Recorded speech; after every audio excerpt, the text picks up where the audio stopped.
Hi guys, welcome back to the channel. Hope you're all having a good day. Thank you so much for clicking on this video, and let's just go ahead and get into it.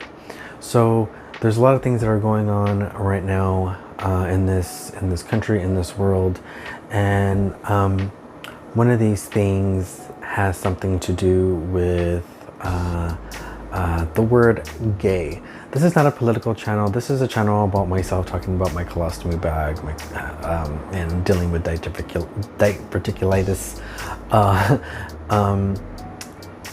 It's about that. However, I felt like it was important for me to say something, and so that made me start to think about what I wanted to talk about. Without getting into the reason behind why I'm doing this video exactly. Like I said, it's not a political channel. And it made me start to think about coming out stories and the different types of coming out stories. Everyone's journey in life is obviously very different. Depending on where we are in this world, your reality can be very different once you decide to come out.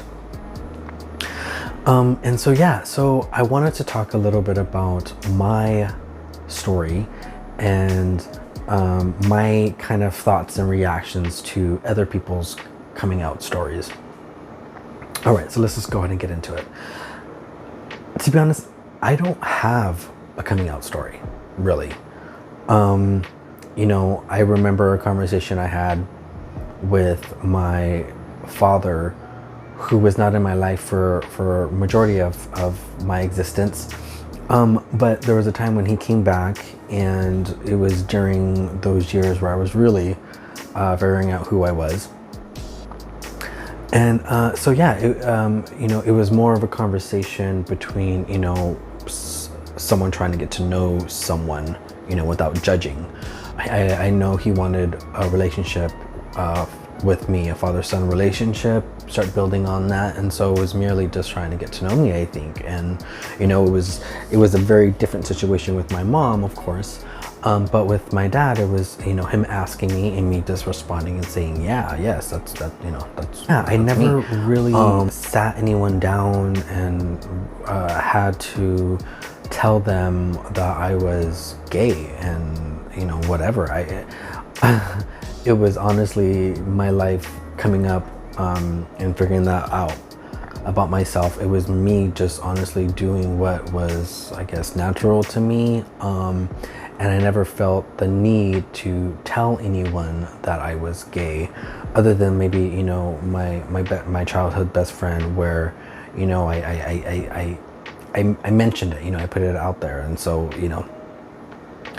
but it wasn't like I didn't have any other conversations with anyone. It was never, there was never this need to obviously record that conversation, because it just never existed. So it trips me out a little bit when people record their coming out. I guess it's something you could want to reflect on later on, or I don't know. But we need coming out stories. We need that, you know what I mean? Because there's not everywhere everyone is accepted and can feel comfortable with coming out. And so but it is important, but I don't necessarily have one. I never felt the need to earn anyone's acceptance, or I never felt like there was anything to come out of.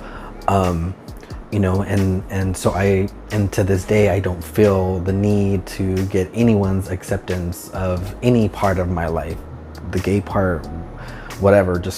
I don't need it from anyone.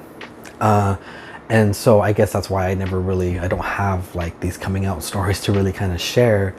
But it's important to talk about being gay and what that means, and we find support in other people's stories. That's why I have this channel, to talk about my stoma.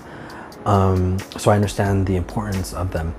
I have a funny story. So it was interesting, when thinking about this topic and being able to say the word gay. you know, thinking about all this stuff, what I want to talk about, I recall this situation, this one time. This was probably like in 2016 or 17. I was living in Sacramento at the time, and for some reason I needed to lift to work that morning, and I think it was because I think I had a flat tire that needed to be replaced. So I'm in the car, and this girl, she's chatty, and so I'm chatting back, and she, you know, told me that she had just came out, and yeah, I don't remember exactly everything. It wasn't a very long conversation, but because it was a short Lyft ride, but yeah, she had just came out, and I was like, oh, okay. I don't even exactly remember my reaction, but I know it was not what she was expecting or anticipating or hoping for. And apparently, from what she was saying, she was like, you know, I'm kind of surprised by the reactions of other gay people when I tell them, you know, about coming out, or I just came out, or whatever. And it's just like, well, everyone's gay nowadays. Like, do we even need these coming out stories? Yes, some people have them for a reason, but I mean, in California, like, I mean, there's just, I don't know, you know, I just, everyone's gay, you know, nowadays, and most people don't have to come out, you know, they just are living their truths. But it was just like, you know, like, you know, it was like, what did you expect? Like, what are you expecting from me? Like, you know, a round of applause, like you're gonna get your gift basket in the mail shortly, like, cool, you know, like, right on. You know, I'm glad that she was able to, and for anyone that's able to come out and be honest with themselves, if they feel like, or to whoever, if they feel the need to do that. But I just don't feel the need to necessarily always hear it, or like, I don't know what kind of reaction people are sometimes are expecting. But I maybe, you know, my experience from the very beginning, I've always had people in my life that I felt that unconditional love, and who told me to be strong, and that they loved me, and to be who I was. And so I always kind of had that mentality. And so I guess I don't really expect people to have a gasp when hearing my story about my gay story. You know, it's non-eventful. It's nothing really, you know, there. But I feel lucky. You know, I feel grateful for the love and support that I've had my entire life. And yeah, you know, it's important. I feel like I'm giving two separate opinions, you know, like it's really important to talk about being gay, and then the other part of me is like, well, I don't want to hear about it, you know. And it's not that I don't, like I said, I don't support my fellow LGBTQ,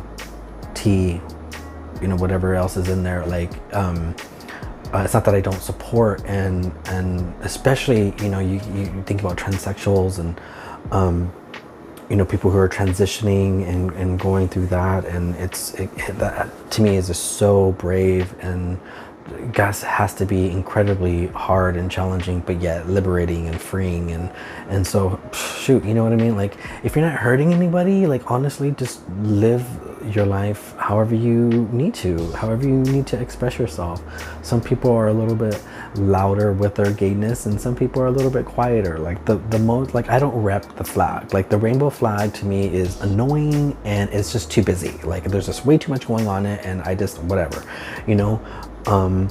But I understand the significance of it, and why it's important that we have it, and why its presence and seeing it in our you know, parades that we have, why it's important, you know. So people like me, and kids who came after me, who are just much more free and just whatever about it.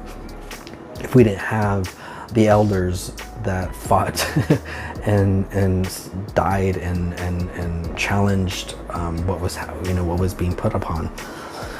So yeah, so, you know, that's why I want to talk about this, and why I want people to, you know, any straight people who are watching my videos, knowing that you're supporting a gay channel or a gay, you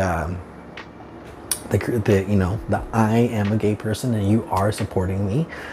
It means a lot to have support from our straight allies. And you know, to show that support is also very important. The other day I noticed one of my coworkers, her backlighting or whatever display to her smartwatch was a flag. It wasn't too crazy bright, but it was pretty, it was nice, you know. And it was just like, and I know why she did that, you know. She made a comment about it later on. I don't know why it came up. I didn't bring it up, but someone brought it up. And you know, so having that support is from other people that are not gay is important, I think. And so thank you for anyone who continues to support their family members and their friends, their brothers or sisters, everyone that is in their lives and has not turned their back away from them. Because no matter how much you try to either not talk about it or not say the word, it's still there. I didn't have to come out and tell someone, everyone around me, that I was gay and what I was doing, because it still didn't take away from the fact that I was doing it. You know what I mean? So to anyone who's not being allowed or being confined and restricted to learning about our community and where we come from, our fight, what other people have fought for. I haven't done anything, you know what I mean? Like, I'm talking about people who really challenged laws, and professionals and doctors and people who could invoke and change, you know, make change, who had voices back then, that who were in the streets, right? Things like for people who have to do, you know, maybe in some other way, nowhere near anything like that. And there's still struggles today on other people in society. So anyways, you know, before I go off on all that, that's really just why I wanted to talk about this. It's just important to talk about, because people like to don't like to hear it, and boo-hoo for them. But yeah, so you know, stay doing you, you know, be you, be safe, be kind to each other. The gay community can sometimes be a little rough, which it makes sense. A lot of us did not have the easiest upbringings, or it was a little bit harder because of the fact of the way we were born, how we were born. And so yeah, let's try to be a little nicer to each other, and I will definitely try. Anyways, that's why what I want to talk about. Thank you for clicking on this video.